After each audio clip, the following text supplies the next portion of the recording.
বিচারহীনতার 1 বছর পশ্চিমবঙ্গবাসী হিসাবে লজ্জা, কিন্তু আমরা লজ্জা পাচ্ছি না। আমরা রাজপথ ছাড়িনি, প্রতিবাদ ছাড়িনি।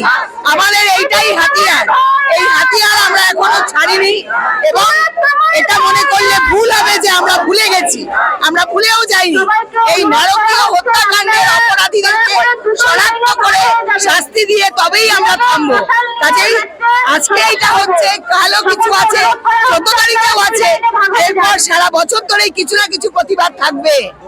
আন্দোলনের নামে তো বিভিন্নভাবে সরকারের পক্ষ থেকে যেমন ডক্টরদের ট্রান্সফার করলে এক জায়গা থেকে একটা কিভাবে আন্দোলনটাকে একটা ট্রান্সফারের ভয় দেখিয়ে এই আন্দোলনকে থামানো যাবে না। এই আন্দোলনকে ট্রান্সফারের ভয় দেখিয়ে থামানো যাবে না। এটা এখানে কেউ কিছু পেতে আসেনি, যারা পেতে আসে তারা ভয় পায়, যাদের কিছু হারানোরই নেই তারা ভয় পাবে।